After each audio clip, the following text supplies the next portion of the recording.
Hello friends, welcome to my study channel. दोस्तों स्वागत है आपका मेरे इस चैनल पे। जैसा कि आज आप देख रहे हो कि बिहार स्टेट 2024 के लिए मैंने शिक्षण कला एवं अन्य दक्षता का कुछ कॉन्सेप्ट लाया है। कुछ कॉन्सेप्ट के साथ साथ आपको बहुत सारे क्वेश्चन एक सेट लाया है, जिसमें कि टोटल 50 क्वेश्चन है।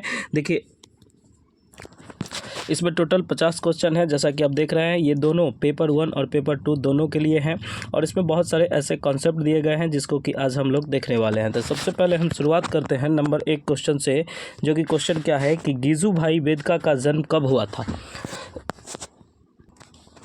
इनका जन्म जो है वो हुआ था 15 नवंबर 1885 ईस्वी को। 15 नवंबर 1885 ईस्वी को गिजू भाई वेदका का जन्म हुआ था। गिजू भाई की शिक्षण पद्धति स्वाभाविकता पर आधारित है, न कि कृत्रिमता पर। आप एक याद रखिएगा कि गिजू भाई वेदका कौन थे, तो इन्होंने स्वाभाविकता पर आधारित एक अपना ये कॉन्सेप्ट तैयार किया था, ठीक है। एवं अनुशासन के लिए सक्रिय एवं स्वप्रेरण आवश्यक होना है और न कि भय दंड के लिए इन्होंने बात नहीं किया था। ओके, तो अब जैसा कि आपको अगर इसका कॉन्सेप्ट का नोट्स चाहिए, मतलब ये जो फ्री नोट्स है जो अभी हम क्लास ले रहे हैं इसका नोट्स, तो आप हमारे टेलीग्राम चैनल को फॉलो करिएगा, गुरुकुल टीचिंग स्कूल, उस पर आपको देखने को मिल जाएगा।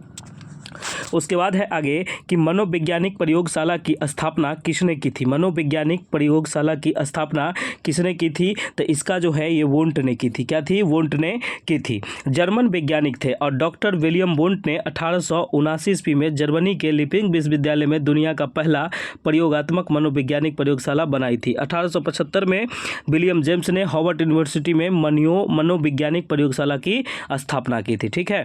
अब हम जैसा कि जानते हैं कि देखिए, राष्ट्रीय पाठ्य चर्चा की रूपरेखा 2005 के अनुसार शिक्षक की भूमिका क्या होनी चाहिए। तो शिक्षक की जो भूमिका होनी चाहिए वो है फैसिलिटेटर, जिसको कि सुविधा दाता बोलते हैं, ठीक है। अब ये देखिए कि 2000 राष्ट्रीय पाठ्यचर्या रूपरेखा 2005 में एक शिक्षक से अपेक्षा की गई है कि वह बच्चे को सिखाने में सहायक हो, ठीक है, न कि बच्चे को डराने धमकाने में। आगे हम क्वेश्चन करते हैं कि इसकी शिक्षा मनोवैज्ञानिक अध्यापकों की तैयारी के अनुसार शिक्षा है यह कथन किसका है।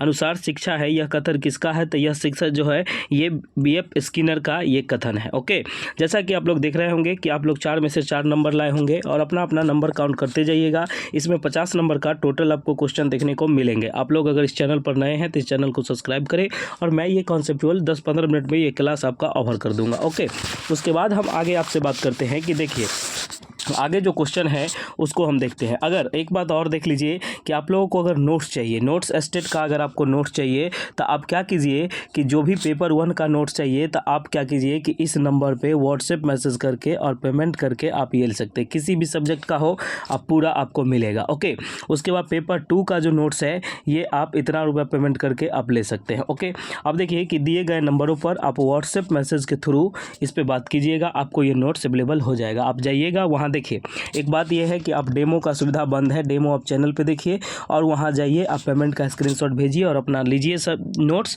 और वहाँ से ये हो जाइए, ठीक है। अगर आपको कोई दिक्कत होती है तो आप फिर हमको उसमें मैसेज करिएगा। लेकिन आप एक बात याद रखिएगा कि आपको वहाँ डेमो की सुविधा बंद है, आपको डेमो वहाँ नहीं दिया जाएगा। इसलिए आप लोग टाइम पास ना करें, ना अपना करें ना हमारा करें। इसलिए आप क्या करें, पेपर 1 का नोट्स चाहिए किसी भी सब्जेक्ट का तो आप देखिए 139 और नोट्स पेपर 2 का 159। अगर आप इंग्लिश मीडियम में लेना चाहता है तो उस पर कुछ आपको इधर उधर का कुछ मिल जाएगा। मतलब कहने का ये होगा कि इसमें फ़ी में कुछ चेंज भी हो सकते हैं, तो आप लोग वहाँ पूछ लीजिएगा। ओके, तो आगे हम बात करते हैं कि नंबर 4 क्या है। निम्नलिखित श्रृंखला में से कौन सी संख्या लुप्त संख्या को ज्ञात करना है। देखिए ये एक टेबल दिया गया है, इसमें लुप्त संख्या को ज्ञात करना है। तो जैसा कि हम लोग देख रहे हैं कि एक है रॉ और एक है कॉलम में, तो इसमें देखिए कि क्या भराएगा। तो इसको हम बनाते कैसे हैं, देखिए एक लिखा हुआ है, अगर जितना भी चीज़ है उसको क्या कीजिएगा 11 + 9 और 11 प्लस ये जो है 11 - 9, तो ये जो हो गया 20 और ये हो गया बट्टा में 2, तो इसको कट के कितना आया 10। देखिए ये चीज़ आपको हम क्यों बताएं, ये चीज़ आपको हम यहाँ समझाते हैं। देखिए इसमें क्या है कि 8 प्लस, देखिए इसको एक बार जोड़ दीजिए ये दोनों को और एक बार घटा दीजिए। जैसा कि आप देखिएगा कि 11 + 9 अगर आप करते हैं तो 11 9 हो जाएगा 20, ई हो गया 20, इसको अगर घटाइएगा तो 11 में से 9 गया तो 2, देखिए तो ये 10 बच रहा है। ठीक इसी तरह से 8 7 15 हुआ होगा और इसको क्या करना है, बट्टा में क्या होगा, 8 में से 7 जाएगा तो 1, तो 15/1 मीन्स 15, तो 15 आ गया।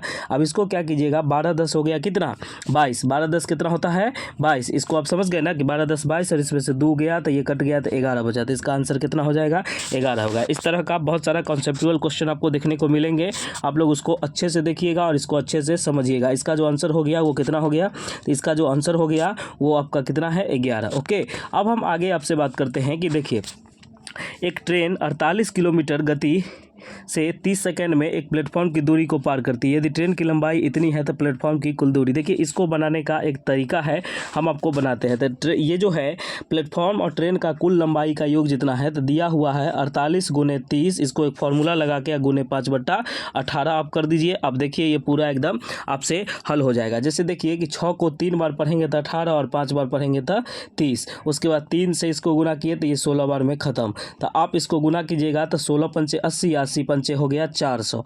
तो ये जो टोटल दूरी आई ये 400 मीटर आई, और कुछ ट्रेन की लंबाई जो है वो 200 इसमें से माइनस कर दीजिए, तो ये जो हो जाएगा तो टोटल दूरी कितनी हो जाएगी, तो 200 मीटर। तो देखिए आपको जैसा ये क्वेश्चन है आप इसको थोड़ा सा समझिएगा, तो इसका आंसर कितना है 200 मीटर ये है, ये ऑप्शन आपका सही हो गया। ओके, उसके बाद आगे क्वेश्चन है कि विकास उत्पाद है। विकास किसका उत्पाद है, अधिगम का, परिपक्वता का, अधिगम तथा परिपक्वता का। तो विकास जो है ये किसका है, तो विकास है अधिगम तथा परिपक्वता का, ये जो है परिपक्वता का। ये 3 नंबर ऑप्शन सही हो गया। उम्मीद करते हैं कि आप लोगों को हमारे द्वारा बताया गया सारा चीज़ अच्छा लग रहा होगा। अगर आपको नोट्स चाहिए तो आप दिए गए नंबरों पर व्हाट्सएप मैसेज के थ्रू आप नोट्स ले सकते हैं। ओके, एस्टेट का चाहिए, एस्टेट का मिलेगा, एस्टेट पेपर 1 जो भी है, जो भी सब्जेक्ट है सारा मिलेगा, इंग्लिश हिंदी दोनों चीज़ अवेलेबल है। ठीक है, आप इस पे व्हाट्सएप मैसेज कीजिएगा, आपको चार्ज जो है वो बता दिया जाएगा, उसके बाद आपको ये नोट्स मिलेंगे। ओके, उसके बाद हम आगे बात करते हैं आपसे। सो देखिए आगे जो आपका बात है वो चीज़ थोड़ा ध्यान से समझिएगा कि देखिए क्या क्या आगे किया गया है उसको देखिए कि सामाजिकरण की प्रक्रिया में शिक्षक का क्या उत्तरदायित्व है। तो सामाजिकरण की प्रक्रिया में सामूहिक वातावरण का निर्माण करना शिक्षक का काम है, सामूहिक वातावरण का निर्माण बिल्कुल। उसके बाद है कि सांस्कृतिक कार्यों को प्रोत्साहन, बिल्कुल। तो कहने का मतलब है कि शिक्षक का सब काम है। ठीक है, तो उपयुक्त सभी इसका आंसर हो गया। उसके बाद हम आगे में बोलते हैं कि देखिए निम्नलिखित में से किशोरावस्था की मुख्य समस्याएं क्या है। शारीरिक विकास की समस्या ये भी है, उसके बाद है समायोजन की समस्या, काम और समय। देखिए बिल्कुल किशोरावस्था में बच्चे को एक से एडोप्टेशन करने में, समायोजन करने में बहुत दिक्कत होता है, काम और समय में मन नहीं लगता, मन लगता है तो बहुत अच्छा लगता है। तो इसका भी आंसर हो जाएगा ऑप्शन डी। अब इसमें देखिए कि स्टैनले हॉल के अनुसार जो किशोरावस्था की परिभाषा इन्होंने दी थी, तो किशोरावस्था बहुत दबाव और तनाव और तूफान तथा संघर्ष का समय होता है। इस समय व्यक्ति अपने अंदर क्रांतिकारी परिवर्तन करता है। ठीक है, उसके बाद हम आगे जो बात करते हैं वो देखिए आप लोग समझिए। उसके बाद हम आगे जो बात करते हैं कि समायोजन की प्रक्रिया कैसी होती है। तो समायोजन की जो प्रक्रिया होती है ये गतिशीलता है, नहीं, गलत है। स्थिरता है, ये भी गलत है। उसके बाद स्थानांतरण है, नहीं, ये भी गलत है। मानसिक है, समायोजन दिमाग से किया जाता है। ठीक है, तो ये मानसिक है। उसके बाद है कि नीचे दिए गए संख्याओं में लुप्त संख्या को चयन करना है। तो 8, 9, 20, 63। देखिए यहाँ क्या हो जाएगा, देखिए समझिए, हम थोड़ा इसको लिख के आपको समझाते हैं कि जैसा लिखा हुआ था 8 है, उसके बाद 9 है, फिर 20 है, फिर 63 है। अब यहाँ पर अगला क्या होगा ये आपको बताना है। तो देखिए जैसा कि आप इसको कीजिए 1 × 1। जैसे देखिए कि इन दोनों के बीच में दूरी भी 1 का है, ये समझ गए कि नहीं, और इसमें जोड़िए भी 1। इसके बीच का दूरी जो है ये देखिए कि क्या किया गया कि दुगुना करके 2 जोड़ा गया। इसको क्या किया 3 गुना करके 3 जोड़ा गया। ठीक है, इसको आप क्या कीजिए 4 गुना करके और 3 को ऐड कर दीजिए, सॉरी ये 4 गुना करके 4 को ऐड कर दीजिए। तो ये आपका कितना रिजल्ट मिलेगा, जितना जितना किया गया है उतना उतना ऐड करना है आपको। ठीक है, तो 4 गुना को तो ये हो जाएगा 64, 256 इसका जो है वो आंसर आ जाएगा। ठीक है, ये बात आप समझ गए होंगे। आप नहीं समझिएगा तो वीडियो को थोड़ा पॉज करके इसको अच्छे से देखिए, आपको ये बात भी क्लियर समझ में आ जाएगी। तो क्लियर है, तो इसका जो आंसर है वो कितना है 256। अब हम आगे बात करते हैं, देखिए कि जितने भी बच्चे हैं वो अच्छे से रीजनिंग पर ध्यान दीजिएगा। देखिए इसका जो आंसर है क्या है, यदि किसी कूट भाषा में सब्जेक्ट को ऐसे लिखा गया, ठीक है, तो उसी कूट भाषा में साइंस को कैसे लिखा जाएगा। तो ये बिल्कुल अपोजिट है, क्या है, विपरीत लिखा गया। इस चीज़ को देखिए कि जैसे सब्जेक्ट को लिखा गया है तो इसको विपरीत अपोजिट लिखा गया है। कहने का मतलब SH, तो देखिए जिसको कि विपरीत उलट दीजिए। तो इसका कहने का मतलब ये हुआ कि इसका जो आंसर हो जाएगा ऑप्शन सी हो जाएगा। अगर ये मैंने आपको क्लास में क्वेश्चन करवा रखा है, अगर आपको ये समझ में नहीं आता है तो आप कमेंट में कर दीजिएगा कि सर इसका भी एक्सप्लेनेशन दीजिए, तो हम कल से इसका भी एक्सप्लेनेशन देने लगेंगे। ओके, क्योंकि टाइम कम है आप लोगों के पास, इसलिए हम छोटे मोटे क्वेश्चन को उतना ध्यान में नहीं लेते हैं। अगर आपको नहीं समझ में आता है तो आप हमको बता दीजिएगा। ओके, तो हम उसका कल से एक्सप्लेनेशन देंगे। उसके बाद है लॉरेंस कोहलबर्ग का जन्म कहाँ हुआ था। तो लॉरेंस कोहलबर्ग का जन्म जो है अमेरिका में हुआ था। ये बात हम आपको कॉन्सेप्ट में पढ़ा चुके हैं। और ये जो क्वेश्चन है आपका, ये पूरा प्रीवियस ईयर है 2018, ये सॉरी 20 में, ये जो 20 में जो पूछा गया था शिफ्ट 2 में, उसका क्वेश्चन आंसर है। और आपका नया नया अपडेट है, इसमें मिक्सिंग है, जो पिछले इस साल जो हुआ था 2023 में, उसमें भी है। सारा चीज़ का मिक्सिंग आप इसमें देख सकते हैं। ठीक है, उसके बाद आगे हम आपसे बात करते हैं कि थर्स्टन द्वारा कौन सा सिद्धांत प्रतिपादित किया गया था। तो थर्स्टन के द्वारा जो है समूह तत्व सिद्धांत को प्रतिपादित किया गया था। ठीक है, थर्स्टन के समूह कारक बुद्धि सिद्धांत के अनुसार बुद्धि न तो सामान्य कारकों के प्रदर्शन है, न ही विभिन्न विशिष्ट कारकों का। ठीक है, इसका मतलब हम कह सकते हैं कि इसमें कुछ ऐसी निश्चित मानसिक क्रियाएं होती है जो सामान्य रूप से मूल कारकों से सम्मिलित होते रहती है। बात आपको समझ में आ गई है। उसके बाद आगे हम बात करते हैं कि देखिए आगे जो है कि अगर आपको इसमें नोट्स चाहिए तो आप ये नंबर पर व्हाट्सएप मैसेज करके आप नोट्स ले सकते हैं। ओके, इस पे व्हाट्सएप मैसेज करके आप एस्टेट का, और आप भी जितने भी बच्चे हैं एस्टेट का नोट्स पेपर 1 एंड पेपर 2 का लेंगे। इंग्लिश मीडियम और हिंदी दोनों मिलेगा आपको। ठीक है, आप ये पूछ लीजिएगा, कंफर्म कर लीजिएगा, उसके बाद आप ये ले लीजिएगा, क्योंकि अवेलेबल तो सारा है, लेकिन आप बात कर लीजिएगा एक बार। उसके बाद हम आपको बोले कि इस पर व्हाट्सएप मैसेज कीजिएगा। ओके, उसके बाद हम कहते हैं कि बिहार सिविल कोर्ट वाले बच्चे जो मेंस की तैयारी कर रहे हैं या प्यून कलर की कर रहे हैं, तो वो सारा मैंने इसमें प्रोवाइड करवा दिया है। बहुत सारे बच्चों ने लिया है, लेकिन जो भी बच्चे छूटे हुए हैं तो वो बच्चे इस नंबर पर व्हाट्सएप मैसेज करके ये ले सकते हैं। अब हम आगे बात करते हैं। देखिए, इसको समझना है आपको कि एकाधिक बुद्धिमानी का सिद्धांत क्या कहता है। तो एकाधिक बुद्धि का सिद्धांत जो कहता है कि देखिए कि बुद्धि कई प्रकार का हो सकता है। यही तो पहले बार तो सही हो गया। उसके बाद है आगे कि निम्नलिखित में से कौन सा सृजनात्मक से संबंधित है। सृजनात्मक से संबंधी आप समझ सकते हैं अपसारी चिंतन है। तो अपसारी चिंतन, तो देखिए सृजनात्मक किसको कहते हैं, तो वह एक घटना है जिसमें क्या होता है, कल्पनाशील और मूल विचारों का वास्तविकता में बदल जाते हैं, उसी को कहते हैं। ठीक है, आगे जो क्वेश्चन है, किसी अनुपात में एक व्यक्ति को क्या कहा गया, 3 प्रकार के ओट्स मिलाने चाहिए कि जिनकी कीमत इतना इतना इतना है प्रति किलो है, ताकि मिश्रण का कीमत इतना होना चाहिए। देखिए, इसको बनाने का, मिश्रण का एलिगेशन का हम आपको बता चुके हैं। इसको अगर हम बनाएंगे तो ये टाइम टेकिंग है। अगर आपसे नहीं बनता है, मतलब हम तो बना देंगे, लेकिन आपका समय कम है, तो आप इसका आंसर जो है सो वो ये है।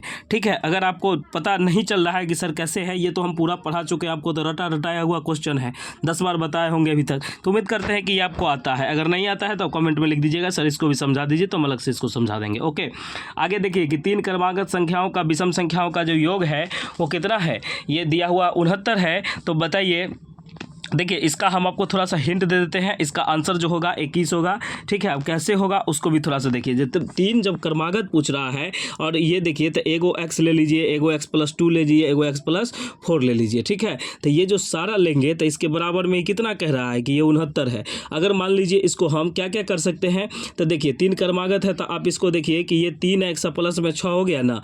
देखिए 3x + 6 = कितना हो जाएगा, 69। अब 3x इधर जाके घट गया ये इधर, तो ये 63 बचेगा। अब x को अकेले करेंगे तो ये 63/3। देखिए ऐसा कॉन्सेप्ट मैंने पढ़ा चुका हूँ। ठीक है, तो इसका x का जो आंसर हो जाएगा वो कितना हो जाएगा, 21। तो सबसे छोटी संख्या इसमें पूछा था, तो देखिए सबसे छोटी संख्या आपको इसमें कितना देखने को मिल जाएगा, 21। आगे हम अगर बात करते हैं, अगर आपने इसका स्क्रीनशॉट नहीं लिया तो आप स्क्रीनशॉट इसका ले लीजिए। ठीक है, आपको नोट्स एकदम फुल टू क्लास एकदम ज़बरदस्त है, एकदम मिलेगा इसमें। उसके बाद है CTE का विस्तारित रूप क्या होता है। तो आगे जो क्वेश्चन है आपका, CTE का विस्तारित रूप जो होता है वो होता है कॉलेज ऑफ टीचर एजुकेशन। क्या होता है, कॉलेज ऑफ टीचर एजुकेशन। तो कहने का मतलब ये हुआ कि ऑप्शन बी इसका राइट आंसर है। उसके बाद है कि प्रयोजनवाद का रूप कौन सा होता है। तो प्रयोजनवाद का रूप जो होता है वो मानवीय होता है। कैसा होता है, मानवीय। तो ऑप्शन ए इसका सही है। उसके बाद है कि 90 से 110 तक बुद्धि लब्धि वाला बालक क्या कहलाता है। तो ये बुद्धि लब्धि वाला जो बालक कहलाता है वो कैसा बालक कहलाता है, तो ये सामान्य बालक कहलाता है। ठीक है, बुद्धि लब्धि का जो होता है देखिए 140 से अधिक जो होगा तो ये प्रतिभाशाली बच्चा है। अगर मान लीजिए कि जैसे 25 से कम होगा तो ये जड़ बुद्धि है। ये कॉन्सेप्ट हम आपको दे दिए हैं, लेकिन आपको अगर नहीं समझ में आया या कुछ दिक्कत है तो आप हमसे पूछ सकते हैं। ओके, आगे जो हम बात करते हैं सो देखिए कि संविधान के में शिक्षा को किस सूची के में सम्मिलित किया गया है। तो संविधान को शिक्षा के किस में, तो ये जो है समवर्ती सूची में, किस में शामिल किया गया है, समवर्ती सूची में। आगे जो क्वेश्चन है वो क्या है कि है ए बी इतना है, ए अनुपात बी इक्वल टू 3:6, तो ए बी सी का मान। देखिए ये क्वेश्चन काफ़ी इजी है। अब देखिए हम इसको आपको बना के भी बता देते हैं। कहिएगा कि सर आप बताते नहीं हैं, सब बताते हैं कि भाई ये बताए हैं, तो हम तो बता चुके हैं सब। देखिए जो बच्चे हमसे क्लास लिए हैं वो सब बता रहे हैं सब। उसके बाद मान लीजिए कि इस तरह से ये लिखा हुआ है, ठीक है, ये 7 है। तो आप इसको जो कीजिएगा तो आपको ये पता है कि कैसे ये गुना होता है। तो ये 7 या 21 है, 7 दूना 14 है और ये 3 दूना 6 है। तो इतना बात आपको समझ में आ गया। तो अब देखिए कि ए बी सी का अनुपात आपको निकल गया। ये जो अनुपात निकला ये किसका निकला, ए बी सी का। तो देखिए ये जो है 6, 14, 21, तो आप पीछे देखिए कि 6, 14, 21 कहीं पर है, तो देखिए ऑप्शन डी। ये बहुत हल्का क्वेश्चन है, आपको ये सब हम करवा चुके हैं। उसके बाद आपको दिया है कि n औसत संख्या, n का औसत संख्या है 20। यदि एक संख्या को 4 घटा दिया जाए तो उस औसत 22 हो जाता है, तो n का मान निकालिए। तो देखिए ये क्वेश्चन काफ़ी इजी है। इसको क्या कीजिएगा, सिंपल से कीजिए कि 20 n में से आप 4 को घटा दीजिए, ठीक है। उसके बाद तो संख्या आपका मिलता है n-1 बराबर कितने बच जाता है, 22। अब इसको हल कर दीजिए, आपका जो n का वैल्यू आएगा वो आ जाएगा कितना, 9। अब इसको हल करके हल कर लीजिएगा इसको, तो आंसर इतना आ जाएगा, ठीक है। अगर नहीं हल तो हो जाएगा, ये बहुत ईजी है। उसके बाद हम आगे आपसे बात करते हैं कि देखिए आपको अगर नोट्स चाहिए तो आप दिए गए नंबरों पर व्हाट्सएप मैसेज के थ्रू आप हमसे नोट्स ले सकते हैं। ओके, उसके बाद हम आपसे आगे बात करते हैं कि देखिए मूल्यांकन प्रदान करता है। मूल्यांकन क्या चीज़ को प्रदान करता है, ठीक है। तो मूल्यांकन जो होती है ये शैक्षिक प्रगति की प्रेरणा प्रदान करता है, ठीक है। तो ऑप्शन ए हो जाएगा। ये जो होता है ये शैक्षिक प्रगति की प्रेरणा को प्राप्त करता है। क्लियर। आगे है कि एक अध्यापक के समक्ष सर्वाधिक महत्वपूर्ण चुनौती क्या होता है। तो अध्यापक में जो होता है प्रश्न पत्र, ये कोई बात नहीं, शिक्षण अध्ययन प्रक्रिया को रुचिकर, हाँ देखिए बच्चे को अगर रुचिकर बनाएंगे तभी तो बच्चे को मजा आएगा पढ़ना। उसके बाद है शिक्षा और संवाद किसकी रचना है। तो शिक्षा और संवाद जो है ये कृष्णमूर्ति जी का रचना है। तो जे कृष्णमूर्ति। अब गिजू भाई के बारे में हम बताए थे कि इनकी क्या है, तो ये एक सिद्धांत दिए थे शिक्षण पर स्वाभाविकता का सिद्धांत, ठीक है। ये बात आपको समझ में आ गई। उसके बाद हम आगे बात करते हैं कि देखिए आगे जो क्वेश्चन है वो है द स्कूल ऑफ सोसाइटी किसकी रचना है। तो द स्कूल ऑफ सोसाइटी जो है ये डीवी की रचना है। किसकी रचना है, तो डीवी की रचना है। इतना बात आपको समझ में आया है। और ये है जो इसका जो है, यदि पी का अर्थ भाग है, क्यू का अर्थ जोड़ है, आर का अर्थ, आप क्या कीजिएगा, देखिए जहाँ पर पी है वहाँ पर भाग, जहाँ क्यू है वहाँ जोड़, इस तरह से देख के आप इसको सॉल्व कर लीजिएगा। काफ़ी हल्का क्वेश्चन है। इसका जो आंसर है वो हम बता देते हैं कि इसका आंसर 18 है। कैसे है, तो ये आप समझ जाइएगा कि पी की जगह भाग, ये बोर्ड मास पे क्वेश्चन है, आप इसको सॉल्व कर लीजिएगा। ओके, आगे जो क्वेश्चन है 30 नंबर क्या है कि b बराबर 2, BAG बराबर 10, तो BORN बराबर कितना होगा। तो कहने का मतलब है कि b का स्थानीय मान 2 है। देखिए इसको हम आपको अच्छे से समझा देते हैं। जैसे b बराबर दिया गया है कितने, b बराबर 2 है, तो b का स्थानीय मान समझिए 2 है। उसके बाद लिखा हुआ है BAG, तो BAG का जो है, तो मानिए ये 2 है, ये a होता है, g 7 होता है। इस सारा को जोड़ दीजिए तो ये कितने आता है, 10। तो देखिए तो इसमें दिया गया था कि बी ए बराबर 10 है, तो बॉन्ड का आप जोड़ सकते हैं। तो आप आगे जोड़ दीजिए कि जैसे कैसे जोड़िएगा, तो देखिए BORN यही ना होता है। तो बी का होता है 2, ओ का होता है 15, आर का होता है 18, एन का होता है 14। जब इस सब को हम जोड़ेंगे तो 17, ये हो जाएगा टोटल 49। कितना हो जाएगा, 49। तो इसका राइट आंसर जो हो जाएगा वो कितना हो जाएगा, 49। देखिए तो इसमें है 49, ये 49। ओके, उसके बाद हम आगे बात करते हैं कि व्यक्तित्व मूल्यांकन की सर्वश्रेष्ठ विधि कौन सी है। तो व्यक्तित्व मूल्यांकन की सर्वश्रेष्ठ विधि है प्रेक्षणात्मक, ठीक है, प्रेक्षणात्मक। क्लियर है, ये ऑप्शन आपको सही है, इसमें कहीं कोई दिक्कत नहीं है। इसका हम डिटेल भी कल से बताएंगे, लेकिन आप इसको आज अच्छे से देखिए। आपको अगर पसंद आएगा तो हम कल से इस क्लास को कंटिन्यू करेंगे, ठीक है। आप लोग कमेंट कर दीजिएगा कि सर इसको कंटिन्यू रखिए। आगे क्या है, छात्रों के चरित्र का सबसे मुख्य गुण कौन सा है। तो छात्रों के चरित्र का सबसे मुख्य गुण जो है ये उत्तरदायित्व का भावना है, ठीक है। ये बात आपको हम समझा दिए हैं पहले। जैसे कि एक आदर्श विद्यार्थी समय का पाबंद होता है, उस पर देखिए अच्छा विद्यार्थी क्या होता है, फालतू का टाइम पास नहीं करता है, वो बिल्कुल एकदम कहता है। एक आदर्श विद्यार्थी सभी का प्रिय होता है और अपने काम समय पर पूरा करता है, ठीक है। उसके बाद हम बात करते हैं ब्लूम वर्गीकरण के अनुदेशात्मक व्यवस्था में ज्ञानात्मक पक्ष में कौन सा स्तर नहीं है। तो इसका जो आंसर है कि ये प्रतिक्रिया नहीं है। क्या नहीं है इसमें? प्रतिक्रिया नहीं है। अब आगे जो क्वेश्चन है, एक तत्व का सिद्धांत का प्रतिपादन कब किया गया था? एक तत्व के सिद्धांत का प्रतिपादन 1905 ईस्वी में किया गया था। अगर अब नेक्स्ट क्वेश्चन जो है वो आप समझिए कि अगर 20 वस्तु का जो क्रयमूल्य है वो x वस्तुओं के विक्रयमूल्य के बराबर है तो इसका लाभ प्रतिशत 25 है, तो इसको ज्ञात कीजिए। देखिए ये क्वेश्चन काफ़ी इजी है।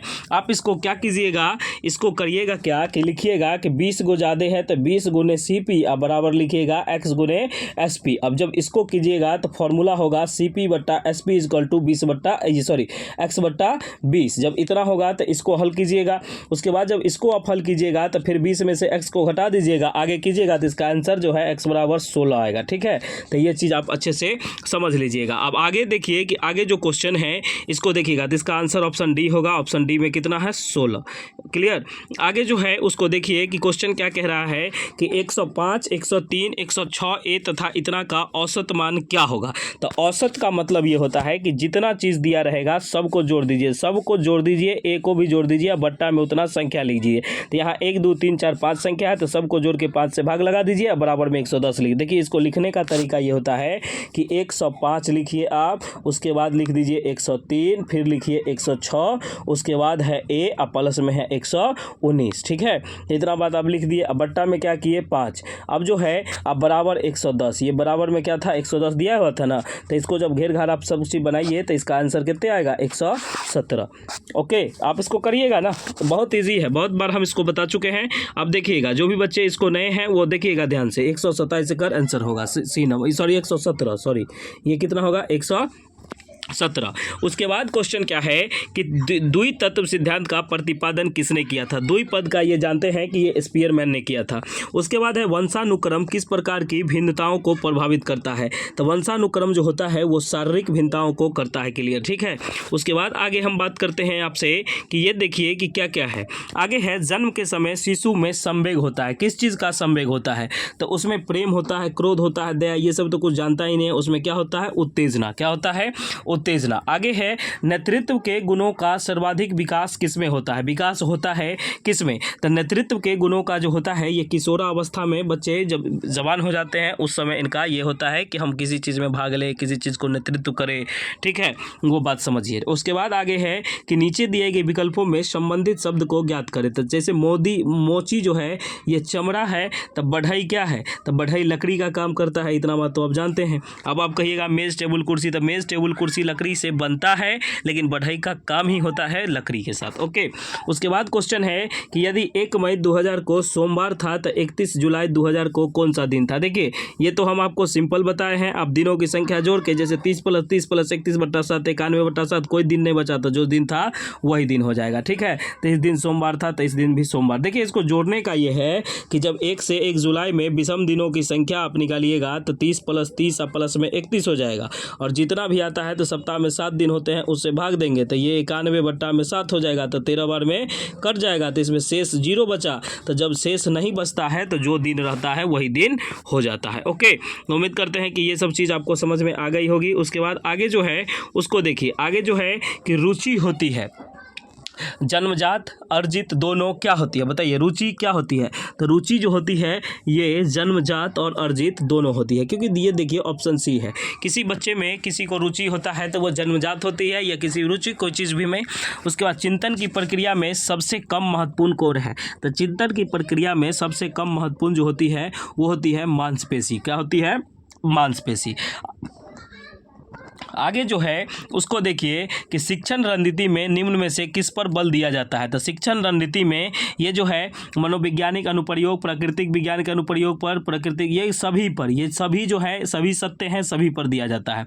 उसके बाद है किस विधि द्वारा छात्रों को कार्य अनुभव प्रदान किया जाता है? तो छात्रों को जो कार्य अनुभव प्रदान किया जाता है ये परियोजना पर। ओके, तो उम्मीद करते हैं कि ये सब चीज़ आपको अच्छे से समझ में आ गई है। और बिहार, ये जो है बिहार स्टेट की जो परीक्षा तिथि है ये होली के बाद होगी और इसकी एडमिट कार्ड भी होली के बाद ही रिलीज होगी और जिसको रिजल्ट इस एग्ज़ाम होने के बाद ही आएगा। उसके बाद हम आपको बता दें कि आज हम लोगों ने बहुत अच्छे से स्टेट का एक क्लास देख लिया। अगर आपको आगे भी क्लास लेना है तो आप हमको कमेंट में कहिएगा, जी सर बिल्कुल लीजिए आगे भी क्लास। और आपको अगर नोट्स चाहिए तो आप दिए गए नंबरों पर व्हाट्सएप मैसेज करके आप नोट्स को ले सकते हैं। ओके, ये बात आपको समझ में आ गई। इसमें एकदम नोट्स वही होगा जो 90 से 95% क्वेश्चन आपको लड़ाएगा। पिछले बार 82 से 85% लड़ा था, इस बार आपको 90 से 95% लड़ने का है, क्योंकि इस बार बहुत चेंजिंग भी किया गया है और बहुत चीज़ को अच्छे से रखा भी गया है। देखिए, आप लोग अगर इस चैनल पर नए हैं तो प्लीज़ इसको सब्सक्राइब कीजिए और देखिए कि जो भी बच्चे हमारे बिहार स्टेट शिक्षण कला की तैयारी करते हैं तो ये एकदम फाउंडेशन कोर्स है। इसमें कहीं कोई दिक्कत नहीं है, बिल्कुल फ्री है यूट्यूब पर, इसको कहीं से आपको कोई दिक्कत नहीं है। इसमें टोटल 50 क्वेश्चन है। आज थोड़ा 4 कम था क्योंकि 4 कम हो गया, पता नहीं स्लाइड इधर उधर हो गया होगा, इससे कोई दिक्कत नहीं, आगे से हम इसका ध्यान रखेंगे। और आप लोग अगर इस चैनल पर नए हैं तो प्लीज़ इसको सब्सक्राइब कीजिए। देखिए, आप लोग से ही हम हैं, हमसे आप नहीं, ये बात आप समझिएगा। और आप लोगों को जो भी जानकारी चाहिए, जितने भी नोट्स चाहिए, आप क्या करिएगा, इस पर व्हाट्सएप मैसेज करके जो भी सब्जेक्ट का होगा, देखिए सारे सब्जेक्ट का नोट्स आपके पास अवेलेबल है, आप इसको अच्छे से देखिए और हमको बताइएगा। Okay, thank you so much. मिलते हैं हम लोग नेक्स्ट वीडियो में। जय हिंद, जय भारत।